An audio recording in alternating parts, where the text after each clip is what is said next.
Health news మీకోసం.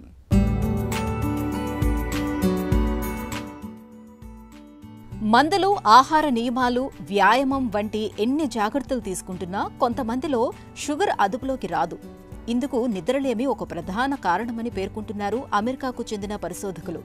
కొంతకాలం పాటు HbA1c స్థాయిల్లో ఎలాంటి తగ్గుదల లేని కొందరిపై జరిపిన పరిశోధనలో ఈ విషయాన్ని గుర్తించారు. అయితే నిత్యం 7 గంటల పాటు ఖచ్చితమైన నిద్రతో షుగర్ని చక్కగా అదుపు చేయొచ్చని భరోసా ఇస్తున్నారు శాస్త్రవేత్తలు.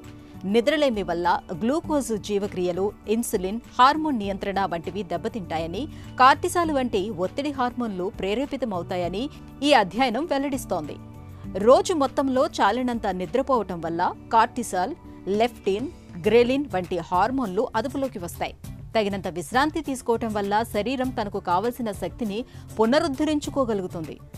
గ్లూకోజ్ను నియంత్రించడానికి, కణజాలాలను మరమ్మత్తు చేయటానికి, జీవక్రియల సమతుల్యతను కాపాడుకోవటానికి కావాల్సిన సమయాన్ని కేటాయించుకోగలుగుతుంది.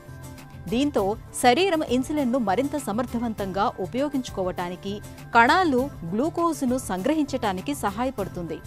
దీంతో చక్కెర స్థాయిలు స్థిరంగా ఉంటాయి. కేవలం 2 నెలల పాటు ప్రతిరోజు 7 గంటలు నిద్రపోయిన వ్యక్తులు తమ HbA1c స్థాయిల తగ్గుదలను ఎలా గమనించారనే విషయాన్ని ఈ అధ్యయనం వెల్లడించింది. తగినంత నిద్ర వల్ల హార్మోన్ల సమతుల్యత, ఇన్సులిన్ సామర్థ్యం వంటివి మెరుగవడమే దీనికి కారణమని పరిశోధకులు తెలిపారు.